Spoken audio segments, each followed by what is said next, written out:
We begin the breaking news that we've been following today. Yet another mass shooting. Tony and I were sitting right here Just a not week too ago, long yeah. ago, days 2 weeks. ago, reporting on a mass shooting in this country. Police say a shooter killed at least 4 people at a bank building in downtown Louisville. Yeah, authorities also say that 8 others, including 2 police officers, are wounded, and the suspected shooter also dead on the scene. Authorities say he appears to have been a former employee of the bank and either died from a self-inflicted gunshot wound or was shot by police. Kentucky Governor Andy Beshear became emotional describing his connection to some of the victims. This is awful. I have a very close friend that didn't make it today. And I have another close friend who didn't either, and one who's at the hospital that I hope is going to make it through. So when we talk about praying, I hope people will.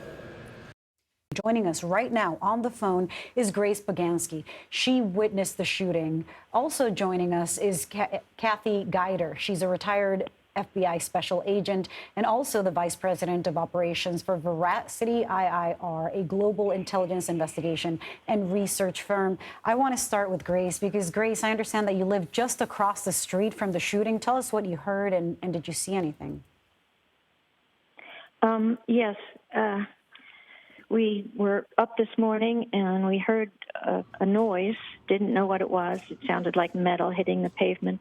Looked out the windows of our condo and didn't see anything.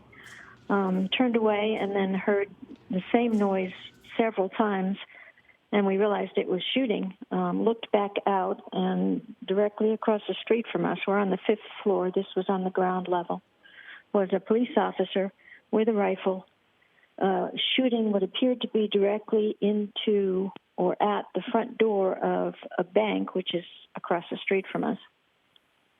Grace, these incidents happen with fair regularity in America. We always talk about how many mass shootings there have been. We could equally say there haven't been mass shootings in other countries of a similar size, level of wealth, development as our own. And so the question always becomes, how safe did you feel when it comes to gun violence before this happened? And now that it has happened in your community across the street from where you live, how do you feel today? Do you feel less safe?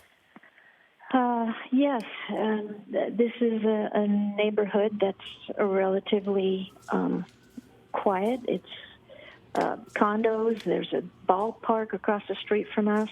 We are just east of the heart of downtown Louisville, but it's reasonably quiet most of the time.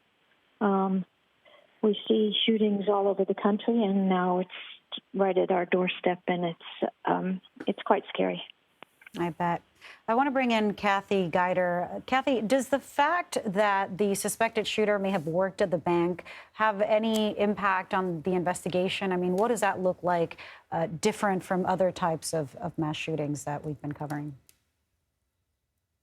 It really doesn't change a whole lot. They're going to look at the suspect in a totality of circumstances. They're going to look at private life, his home life, neighbors, his whole circle around him, and that would include his work life. And so they're going to look, at bank records, talk to bank management, people of that nature, who have dealt with him in the past as an employee. So it's just another aspect of the investigation. Kathy, we always hear this particular phrase on days like this. The FBI is assisting local law enforcement with the investigation. As a former special agent with the FBI, what kind of assistance does the FBI provide in a case like this? So any police department can ask for FBI assistance, and the FBI will gladly assist in various ways. They will assist with interviews. They will assist with evidence collection if that is needed. Louisville Metro is a large department, by Kentucky standards. So, they have a very good evidence response team, and they, probably have a lot of detectives. But in something like this, like I said, you're going to be interviewing family. You're going to be interviewing friends and acquaintances. You're going to be interviewing the neighbors in the neighborhood where it happened, as well as his neighborhood, coworkers. So there's going to be a lot of interviews that are conducted in a very timely basis. And that's where the FBI can assist, putting agents out there to work with Louisville Metro and getting those interviews conducted on a timely basis. All right, retired special agent with the FBI, Kathy Geider, and Grace Pognaski, who lives in what is still one of my favorite cities in this country, Louisville, Kentucky, struck by violence today. Thank you both.